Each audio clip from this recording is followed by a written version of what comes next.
Hello world, bienvenidos a TechCrowd. Bueno, pues como es viernes y ya dije el viernes pasado, hoy toca Python.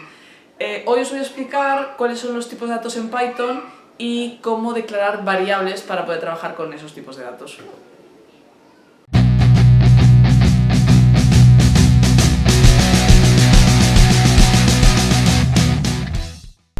En Python todos los datos, ¿vale? Da igual el tipo que sea, de los más simples a los más complejos, todos se representan por objetos o por relaciones entre objetos. Todos los datos, cuando son declarados, ¿vale? Cuando declaramos variables, vamos a declarar objetos. Y estos objetos van a tener tres propiedades que van a tener todos los objetos dentro de Python, que son esas tres que os pongo ahí, ¿vale? Van a tener un identificador, un tipo y un valor. Para que os hagáis una idea, os pongo aquí un ejemplo en la parte derecha. Imaginaros que yo hago esta declaración. Si os fijáis aquí, en ningún momento le estoy indicando un tipo de datos, solo estoy diciendo que edad es igual a 25. Las declaraciones en Python son así, ¿vale? Entonces, ¿qué está ocurriendo ahí? Se está creando un objeto.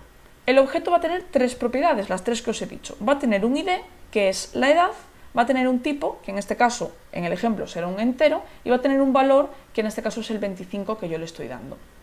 Bueno, vamos a ver un poquito más en detalle estas tres propiedades. En cuanto al ID, el ID no cambia. En el momento que yo declaro una variable, ¿vale? Me creo el objeto, ese ID que yo le asigno, ¿vale? Esa edad que os he dicho antes, por ejemplo, no va a cambiar. Yo creo el objeto y mientras utilice mi objeto, ese ID va a ser siempre el mismo. Ese ID va a representar la dirección de memoria. Claro, trabajar con una dirección de memoria es muy complejo porque es un número que pues representa la posición que ocupa el dato dentro de la memoria. Para nosotros como programadores es mucho más sencillo si a esa dirección de memoria le asociamos un nombre, que ese nombre va a ser el ID. Vale, os escribo aquí al lado, ID objeto. ¿Qué es eso? Si yo declaro una variable en Python y escribo ID y el nombre de mi variable, que va a ser el objeto, esto me va a devolver la dirección de memoria que ocupa esa variable, ¿vale? La variable que yo he declarado, la dirección que ocupa dentro de mi memoria, claro, lógico, ¿vale? Bueno, una cosa a tener en cuenta. Cuando se declaran variables, el ID que se elige para esas variables, ¿vale? Para nuestros objetos, no puede ser el que nos dé la gana. Hay que cumplir una serie de reglas, que son esas que os pongo ahí.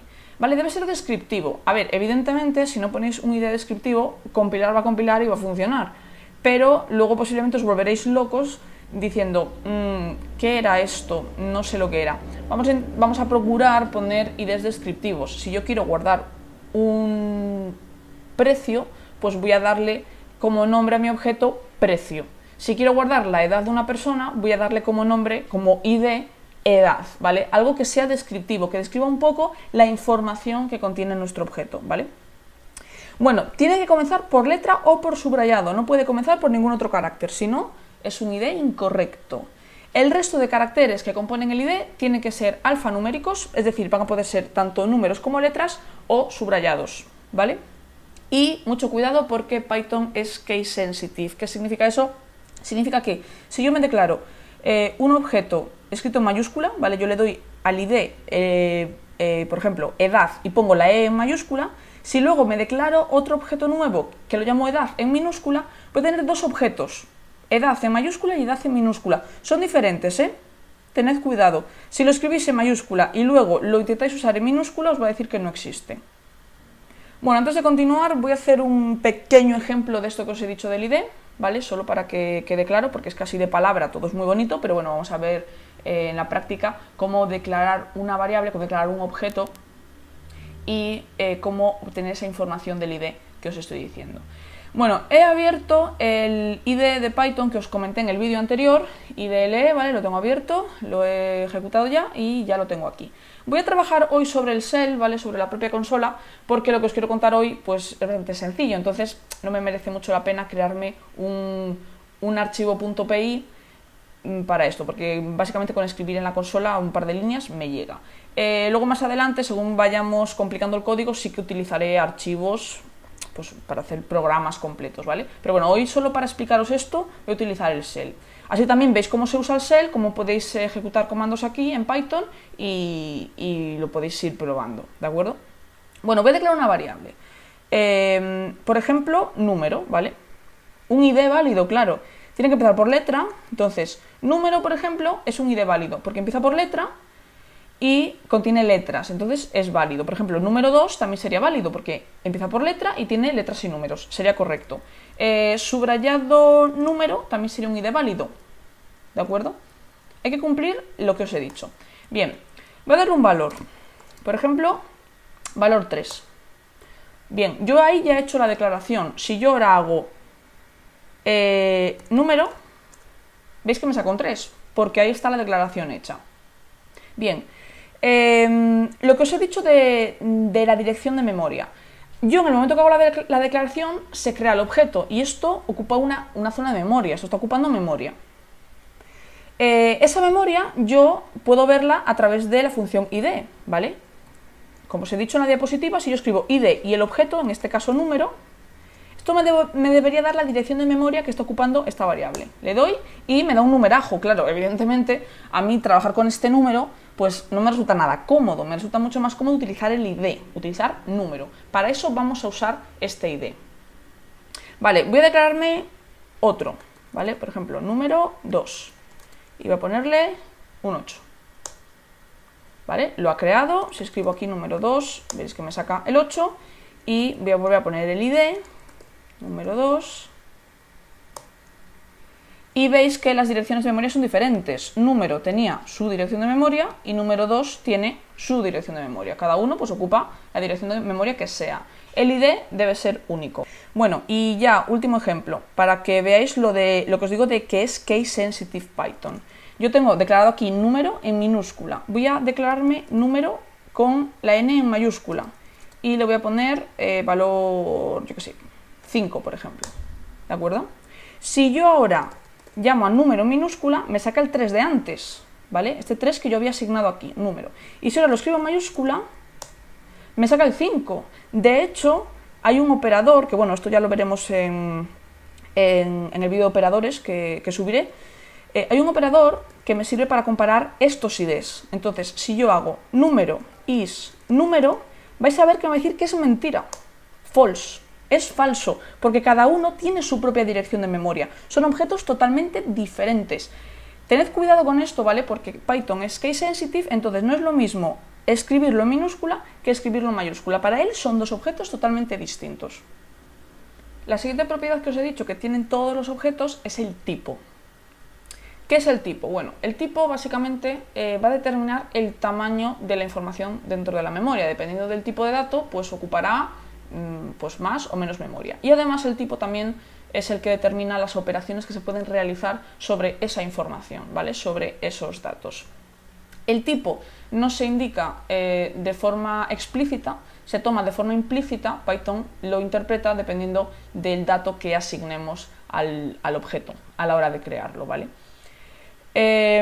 Bueno, hay una función que es la función type, que yo le paso al objeto y me indica el tipo del objeto. Por ejemplo, en la declaración de antes, ¿vale? Yo me declaraba número igual a 3.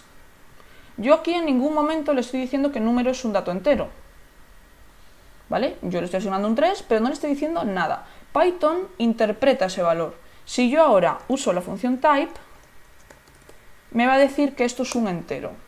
Class int. ¿Vale? Los que sepáis programar ya o hayáis programado en otros lenguajes, a lo mejor estáis familiarizados con indicar el tipo. Por ejemplo, en C o en Java o en C++, yo tengo que especificar el tipo cuando hago la declaración. La declaración sería algo así como int número igual a 3 y estaría diciéndole que número es un entero. Aquí no hace falta. Yo no le indico el tipo y Python automáticamente va a interpretar el tipo de dato. ¿Vale? En este caso es un entero, entonces yo se lo asigno y veis que al escribir la función type que os he comentado me dice que esto es un int. Bueno, y la tercera propiedad que tienen todos los objetos es el valor. Que el valor, pues bueno, ya os he ido un poco enseñando lo que era. Es ese valor que yo le asigno a la variable, ¿vale? Es el valor que toma el objeto.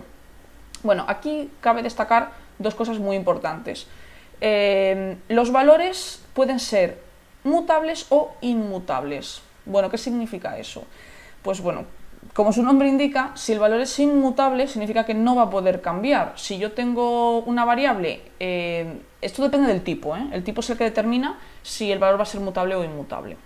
Luego os iré hablando un poco de cada uno de los tipos y para que sepáis cuáles son mutables, cuáles son inmutables y demás. Eso sí que hay que tenerlo en cuenta, es importante. Bueno, entonces, si es inmutable, yo creo el objeto y en el momento que creo el objeto le doy un valor y ya no voy a poder cambiar ese valor.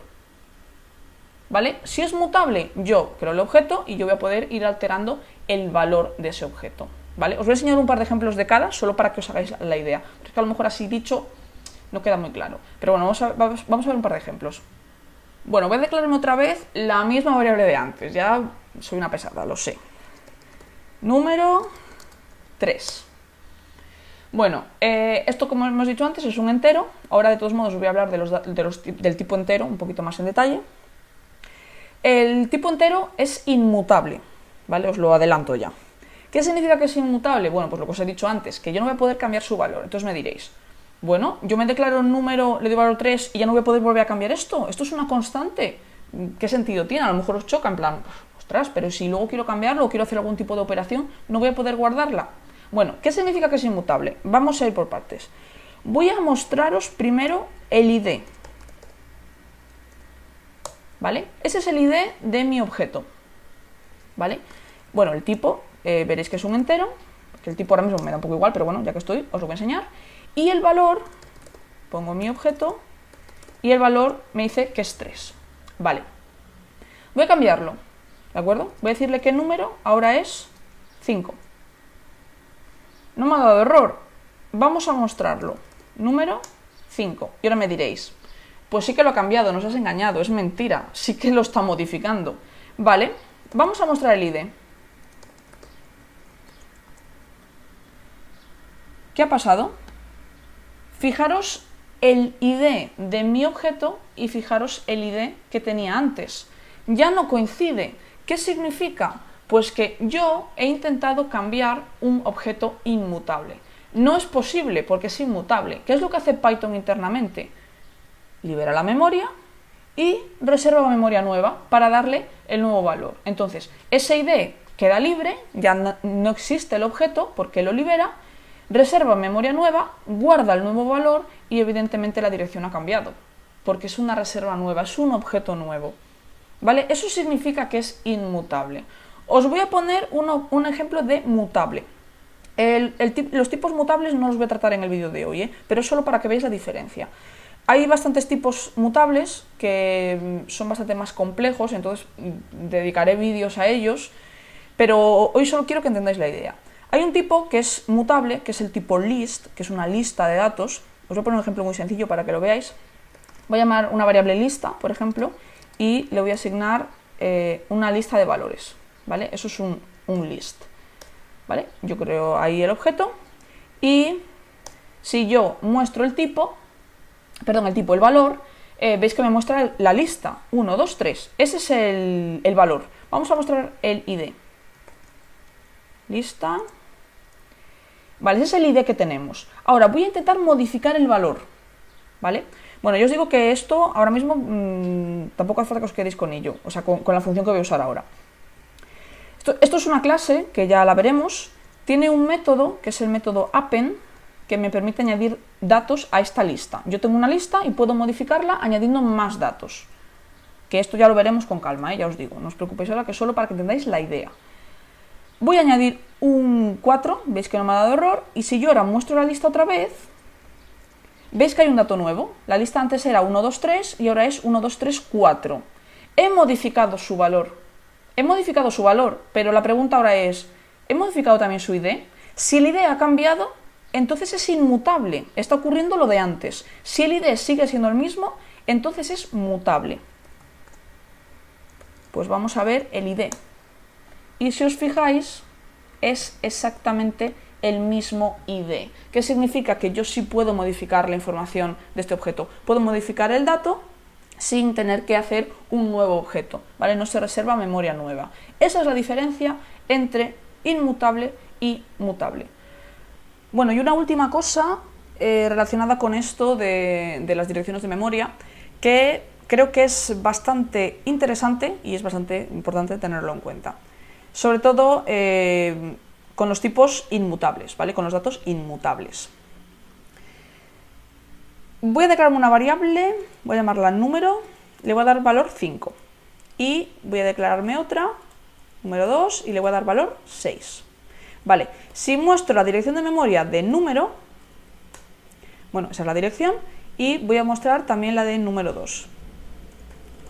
Número 2. ¿Veis que son diferentes? ¿No? Son distintas. Vale, voy a reasignarle valor a número 2, es decir, como es inmutable, porque es un dato entero, lo que voy a hacer es crearme un objeto nuevo. Borraría número 2 y me asignaría una nueva dirección de memoria. Vale, voy a darle a número 2 también valor 5, igual que a número. ¿Vale? Es que es para que veáis esto. Es que Python hace aquí una cosa bastante interesante que creo que está bien saberlo. ¿Vale? Le he dado valor 5. Recordad que como esto es inmutable, elimina el objeto, crea un objeto nuevo. O sea que tendré dirección de memoria nueva. Si yo ahora muestro la dirección de número 2, ocurre algo muy curioso. Fijaros la dirección de memoria. Esa dirección de memoria es la misma que la que tiene número. Pero, ¿por qué? Si son objetos distintos. Voy a volver a escribir la dirección de número para que veáis que no he hecho trampa ni nada extraño. Coinciden. ¿Por qué coinciden? ¿Qué está ocurriendo? ¿Por qué comparten la dirección de memoria? ¿No debería ser única la dirección de memoria? ¿Cada objeto tener la suya? Sí, ¿vale? El ID es único y debería tener su propia dirección. ¿Pero qué es lo que está ocurriendo? Python lo que hace es interpretar el tipo. En este caso, tanto número como número 2 son del mismo tipo, son datos enteros. Y luego comprueba el valor. Como los enteros son inmutables, que lo vamos a ver ahora, ¿vale? Como son inmutables, Python sabe que yo no voy a poder alterar el valor. Y como está detectando que tanto número 2 como número tienen el mismo valor, pues dice, esto es un tipo inmutable y tienen el mismo valor. Como es inmutable, no se va a poder alterar. Pues para ahorrar memoria, lo que voy a hacer es que tanto número como número 2 apunten a la misma dirección de memoria, compartan la dirección de memoria. Como ese dato no se va a poder modificar, ahorro memoria, optimizo y el efecto es el mismo. Si yo muestro el valor de número, tengo 5, y si muestro el valor de número 2, también. Lo hace por gestionar memoria. Si ahora yo a número 2 le asigno, por ejemplo, un 9, se reasigna memoria nueva, pero a número no le ha ocurrido absolutamente nada. Número 2 tiene memoria nueva, pero número sigue teniendo su dirección y de hecho si lo imprimo sigue siendo 5 y no le ha pasado absolutamente nada. Lo hace por optimizar y gestiona la memoria de forma interna para ahorrar espacio. Bueno, pues hoy voy a empezar por ver los tipos de datos numéricos, que como ya os he dicho, es un tipo de dato inmutable. Hay más tipos inmutables, por ejemplo las cadenas, pero las cadenas pues tienen bastante miga, entonces bueno, ya si eso las dejo para otro vídeo. Hoy me quiero centrar sobre todo en los datos numéricos, que yo creo que son conocidos por todos, ¿vale? Todos conocemos estos tipos de datos. Si yo os digo un dato entero, pues seguramente os vendrá a la cabeza pues un dato entero, pues un 5, un 7, un 20, un -4, ¿vale? Un booleano, bueno, esto a lo mejor suena un poco más raro, si no habéis programado nunca, si habéis programado sabréis de sobra lo que es. Los tipos reales, los tipos decimales, que me diréis, real decimal es lo mismo, no exactamente, ¿vale? Luego veremos la diferencia. Las fracciones, que también creo que todos sabemos lo que es una fracción, y los números complejos, ¿vale? Parte real, parte imaginaria. Esos son los que quiero contaros en el vídeo de hoy. Tipos inmutables y son tipos de datos para poder representar datos numéricos y para poder trabajar con datos numéricos. Bueno, pues el primer tipo numérico que tenemos es el entero. Creo que todos sabemos lo que es un entero. Un entero básicamente es un número sin decimales, ¿vale? Pues lo que os he dicho antes. Pues un 5, un 20, un -7, un 0, por ejemplo, ¿vale? Ahí os lo digo. Positivos, negativos y 0, ¿vale? Tanto positivos como negativos son datos enteros y el 0, evidentemente, es un dato entero. ¿Cuánto ocupan los enteros en Python? No tenemos límite. No hay un tamaño límite. Bueno, sí, la memoria. La memoria es la que nos va a decir cuánto va a ocupar como máximo un entero. si no dispongo de memoria, pues no puedo declararme enteros mayores, ¿vale? La memoria es la que va a determinar el valor máximo que puedo guardar en un entero, pero no hay un tamaño límite. No es como otros lenguajes que sí que tengo, pues a lo mejor 32 bits, por ejemplo. Aquí no, ¿vale? El entero puedo guardar lo que quiera, no va a haber una distinción entre int o long, por ejemplo. Bueno, ¿cómo declaro un dato entero? Pues lo he estado haciendo en los ejemplos que os he enseñado antes, pero de todos modos, ahí os pongo un ejemplo. Por ejemplo, edad igual a 25. Como ya os he dicho, en Python yo no tengo que indicar explícitamente el tipo Python lo identifica a través del valor que yo le doy, ¿vale? Pues bueno, esta declaración de un dato entero. Lo hemos visto antes, entonces no os voy a hacer un ejemplo ahora porque os lo he contado antes, así que vamos a pasar al siguiente. Tipos booleanos.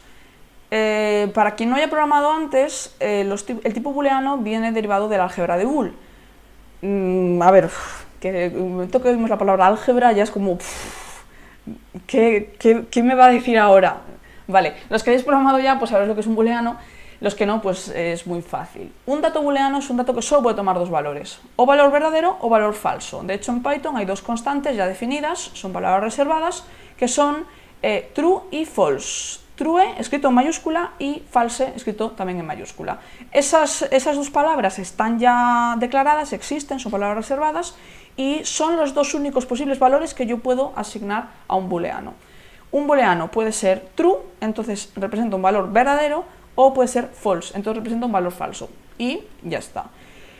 Los booleanos en Python, como ya os he dicho, aquí todos son objetos, entonces la clase boolean es una derivada, es una subclase del tipo entero. ¿Qué significa eso? Que yo voy a poder interpretar valores enteros como booleanos. Si yo tengo un valor entero que es 0, el valor 0 se interpreta como falso y el 1 se interpreta como cierto, aunque esto es como, por así decirlo, el estándar, ¿no? 0 falso, 1 cierto. Pero en realidad cualquier valor distinto de 0 se va a interpretar siempre como cierto, incluidos negativos, ¿eh? Por ejemplo, el menos 3. Eso no es 0, entonces como no es 0, es cierto. Y 0 siempre va a ser falso. Bueno, ahí os dejo un ejemplo. Suspenso igual a false. Vale, del boolean sí que os voy a hacer un ejemplo, ¿vale?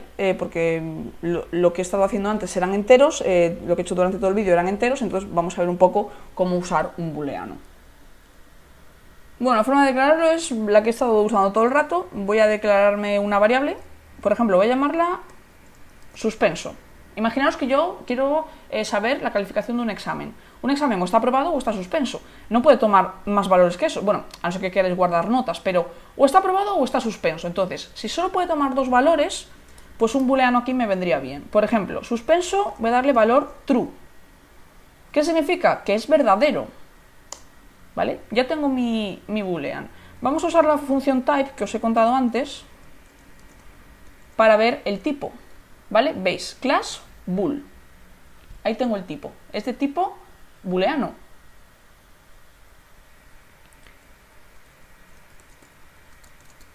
Igual que puedo darle valor true, puedo darle valor false. Perfectamente. De hecho, voy a enseñároslo. Suspenso. Y me imprime false. ¿Vale? Igual que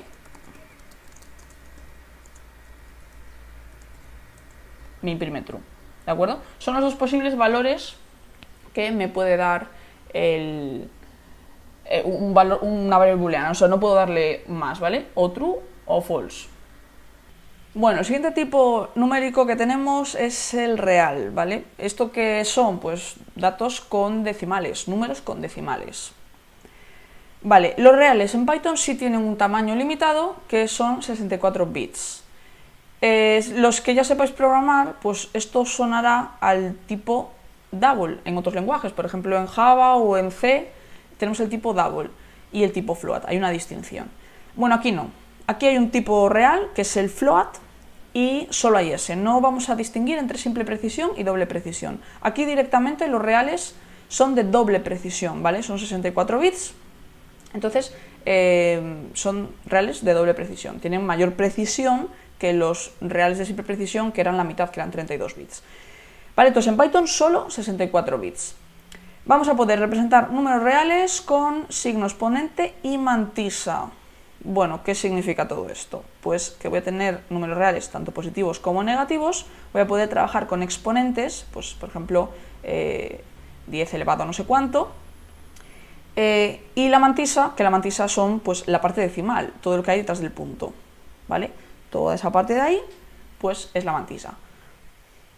Bueno, por ejemplo, voy a declararme pi, ¿vale? Pi es 3.1416, ¿vale? Los decimales, punto, no puedes usar coma, se pone un punto, pongo el punto y pongo toda la mantisa, que serían los decimales, ¿vale? Si imprimimos pi, pues ahí tengo mi valor en punto flotante.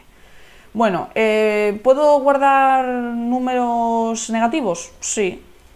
Por ejemplo, número menos 4.56. ¿Vale? Menos 4.56. Si usáis la función type que os he contado al principio, esto me va a decir que es float. ¿Veis que es float? Y siempre es float, no existe el double aquí. Doble precisión, 64 bits, float. Punto flotante. Vale, ¿qué más? Puedo usar notación con el exponente, ¿vale? Puedo usar una notación científica, también puedo. Por ejemplo, bueno, voy a reutilizar la variable.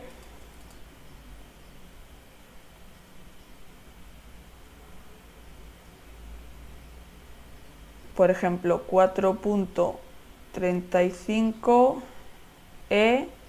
56.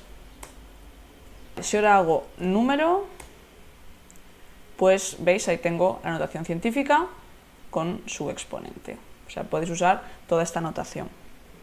¿Hasta qué valor máximo puedo trabajar con float?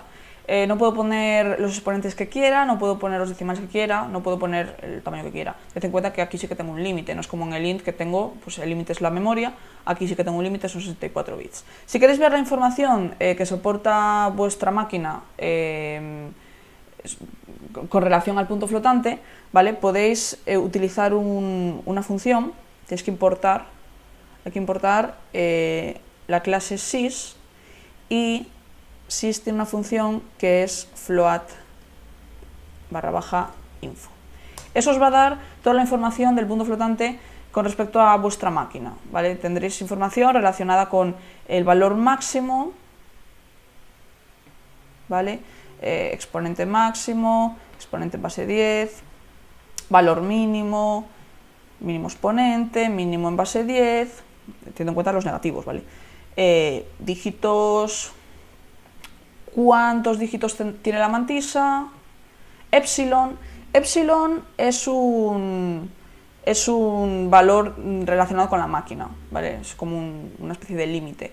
Se pierde cierta precisión, ¿vale? Evidentemente, al tener 64 bits, pues siempre vamos a perder algo de precisión. Entonces, habrá veces en las que nos salgan resultados inesperados cuando usemos float. Nos salen por ahí como unos decimales que no sabemos dónde han salido, pero es por culpa de que se pierde cierta precisión, pues por esto, por el máximo valor que soporta, y luego también porque la precisión de la máquina a lo mejor no soporta todo el rango posible de valores, a lo mejor hay ciertos valores de por medio que no los coge y redondea al mayor más próximo. Entonces habrá veces que nos pasen cosas raras, para que veáis lo que quiero decir. Por ejemplo, imaginaros que tengo esta operación, 3 por 0.1 menos 0.3. Por lógica, ¿vale? Bueno, los operadores aritméticos y demás ya los veremos en otro vídeo, pero es ahora para que veáis lo que os quiero decir con el tema de la precisión. Por lógica, yo si hago esta operación, ¿vale? 3 por 0,1, esto me daría 0,3. Y si a 0,3 le resto 0,3, por lógica, esto me tendría que dar un 0. Pero vais a ver que no me da 0. No me da 0. Me va a dar 0,0000 algo. ¿Por qué? Pues porque, como ya os he dicho, hay un coeficiente que es el epsilon, que es el que... es que a ver, no me voy a poner a explicaros lo del epsilon porque son un montón de operaciones y demás y no es el objetivo de este vídeo. Pero os lo cuento por si os ocurre algo como esto, que digáis, ostras, ¿qué está pasando? No tiene sentido, o sea, esta operación es como muy evidente. pero puede ocurrir. Entonces, ¿por qué está ocurriendo? Por esto. Hay una solución, que de hecho os la voy a contar ahora cuando os cuente el siguiente tipo de dato. Pero es eso que os quiero decir, ¿vale? Para que lo veáis un poquito más claro. Si yo hago 3 por 0,1, veis que no me da exactamente 0,3, me da 0,3, 0, 0, 0, 0, 0, y de repente aparece un 4 ahí. Porque concretamente ese 0,3, 0, 0, 0, 0, 0, pues no está en el rango por culpa de este epsilon, lo que hace redondearlo al siguiente más próximo, que es este, y entonces claro, al poner ese pequeño 4 ahí, ya estamos perdiendo algo de precisión, y entonces el resultado final ya no nos va a dar exacto. Vale, veis que aquí es E-17, o sea que es 0.0005. En algún momento aparece esa pérdida de precisión que os estoy comentando. Vale, ¿y cómo voy a solucionar esa pérdida de precisión? Pues utilizando este tipo de dato, el tipo decimal. Habrá veces en los que esa pérdida de precisión pues no me importe. Todo depende con qué estamos trabajando. Evidentemente, no es lo mismo perder precisión cuando estamos hablando de dinero, que a lo mejor salimos perjudicados nosotros perdiendo dinero, que pues, si estamos trabajando, pues no sé, ahora mismo no se me ocurre otra cosa, pero a lo mejor hay otros datos con los que pues ese 0,000 algo lo voy a descartar, me va a dar un poco igual, y puedo usar el float tranquilamente. Vale, entonces, en casos en los que de verdad la precisión sea súper importante, hay que usar este tipo de dato, tipo decimal. Vale, es una clase que está implementada dentro de Python y como os pongo ahí, es punto flotante, pero con mayor precisión. Me va a dar mayor precisión que el tipo que hemos visto antes. Este sí que hay que indicarlo de forma explícita. Tengo que decir explícitamente, esto es un decimal. No vale asignarle el valor y decir, ya está, interprétalo. No. Por defecto siempre va a interpretar float, entonces yo tengo que indicarle que va a ser un decimal. Para poder usar el tipo decimal hay que importarlo, tengo que indicarle a Python que voy a usarlo. Si no, en el momento que use decimal me va a dar error, me va a decir, no sé lo que es decimal, no está definido dentro del lenguaje, no sé lo que es, entonces lo tengo que importar. Para importarlo voy a utilizar esa línea, from decimal import decimal, así escrito, decimal, este decimal primero en minúscula, segundo decimal en mayúscula. Y lo que estoy importando es este decimal en mayúscula, y luego lo utilizaré. Para usarlo, la sintaxis es esa que veis ahí. Escribo decimal en mayúscula y luego entre comillas, ¿vale? Entre los paréntesis con comillas simples, el valor en punto flotante que quiero. Pues por ejemplo el 0.3 de antes, pues pongo comilla, 0.3, comilla. ¿Vale? Valor, pues lo que estoy diciendo, número de punto flotante. Ahí tenéis el ejemplo. D, que es mi variable, va a ser decimal, comilla, 0.3, comilla. ¿Veis que aquí sí que lo estoy indicando explícitamente? Le estoy asignando el valor 0.3, pero en este caso voy a indicarle que quiero que sea un decimal. Bueno, pues voy a repetir el ejemplo de antes, en el que perdíamos precisión y no nos daba exactamente 0, para que veáis que con el decimal sí me va a dar exactamente 0. Vale, voy a declararme entonces dos variables, una para el 0,1 y otra para el 0,3. Voy a llamar una A, por ejemplo. Bueno, perdón, primero voy a importar. Si no importamos, no funciona. Así que from decimal import decimal. ¿Vale? Ya lo tengo. Y ahora, decimal, vale, teníamos un valor que era el 0,1, con comillas, 0.1, ¿vale? Ese es 1. Fijaros, voy a usar la función type para que veáis lo que me dice A. Class decimal.decimal, que es lo que he importado. Importa de decimal, decimal en mayúscula. Pues decimal.decimal es el tipo, ya no es float como antes, ¿vale? Bueno, voy a declarar otra variable, voy a llamarla B decimal 0,3. Era el otro valor que teníamos. ¿Vale? Y lo mismo, si ponéis el type de B, me dice que es de tipo decimal. Vale, ya tengo A y B. Bueno, la operación que estábamos haciendo antes era 3 por 0,1 menos 0,3. Y esto no me daba 0, me daba ahí, me perdía un poquitillo de precisión. Bueno, pues voy a repetir la operación, pero utilizando ahora mi variable A y mi variable B, que son de tipo decimal. Vale. El 3, que es un entero, lo voy a poner igualmente, 3 por 0,1. 0,1 es la A, o sea que voy a poner A. Y el 0,3 es la B, o sea que voy a poner B. Y ahora lo ejecuto y me da un objeto decimal que es 0.0. Exactamente lo que yo necesitaba, ¿vale? Precisión absoluta, no me queda por ahí ese decimal colgando. 0.0, que es justo lo que esperábamos que ocurriese antes, pero que no pasó por culpa de que el float, al ser 64 bits, pues a veces nos ocurrirá que perderemos un poquitillo de precisión.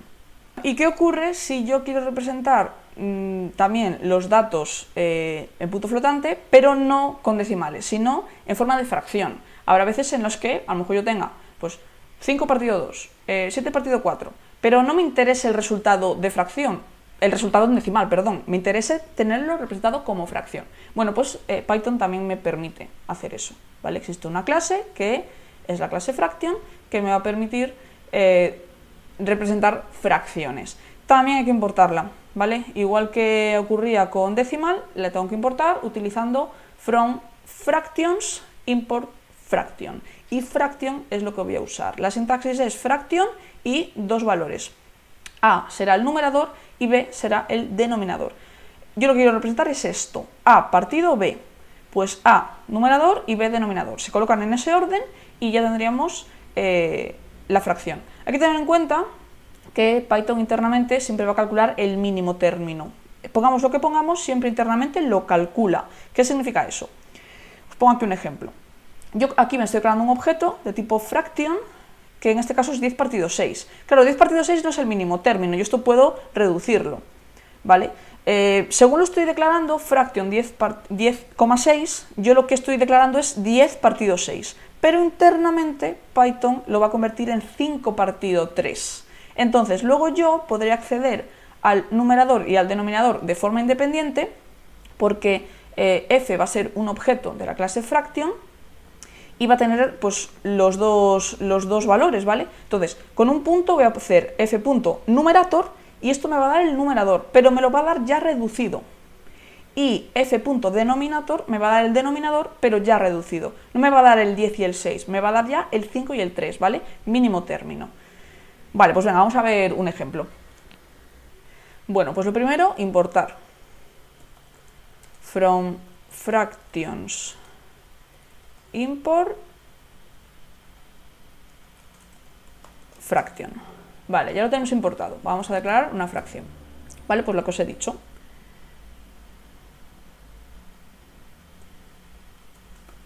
Fraction 10,6. Yo ahí estoy representando 10 partido 6. Ejecuto y no me ha dado error. Vamos a llamar a type para ver de qué tipo es f. Y veis que es un objeto fractions fraction, que es justo lo que he importado, fractions fraction. Vale. Bueno, vamos a acceder al numerador. Numerator.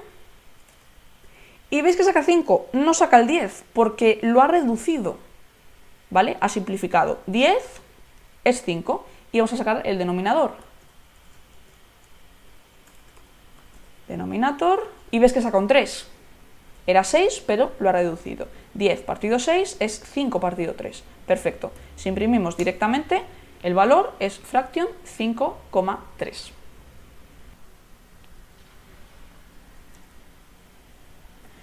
Bueno, ya para acabar os voy a contar el último tipo numérico que son los complejos. Creo que todos conocemos los números complejos. Los números complejos tienen una parte real y una parte imaginaria.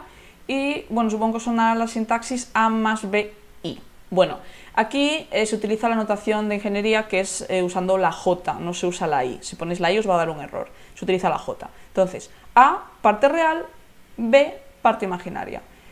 Es un objeto, aquí no hace falta importar nada, directamente lo puedo utilizar. Y os dejo ahí un ejemplo. Yo me declaro mi objeto asignándole directamente el valor en notación de complejo, ¿vale? Veis, pongo aquí un valor parte real más un valor parte imaginaria con la J, ¿eh? La J puede ser mayúscula también, no hay problema. Y luego se crea el objeto y el objeto ya tendría la parte real y la parte imaginaria. Y yo puedo acceder a la parte real y a la parte imaginaria por separado a través de las propiedades del objeto, que son real y la propiedad imag, ¿vale? La parte real me devolvería el 5,4 en este caso y la parte imag me devolvería el 3,2, que es la parte imaginaria. Bueno, pues declaramos una variable, la voy a llamar c de complejo, y le voy a dar pues valores pues, 5 más 7j. Yo os digo que es j, no podéis poner i. Si ponéis i, de hecho voy a ponerlo para que lo veáis, que no os estoy mintiendo. Me da error. Me dice error de sintaxis, ¿vale? Sintaxis incorrecta. No se puede, hay que usar la j. 5 más 7j. ¿Vale? Esto no me da error. Si yo ahora voy a llamar a type para que lo veáis, me va a decir que es un complejo. Class complex. ¿Vale? Es un tipo complejo. En este caso no hace falta importar nada, directamente me lo reconoce. ¿Vale? Es un complejo. Puedo llamar a la parte real del complejo, que en este caso es 5, y puedo también usar la parte imaginaria, que es en este caso 7. Es que me pone 5.0 y 7.0 porque soporta punto flotante. Yo puedo poner valores en punto flotante. ¿Vale? Por ejemplo, 5.3 más 7.4. Voy a poner la J mayúscula para que veáis que también se puede poner, ¿vale? Le doy, ves que no hay ningún problema.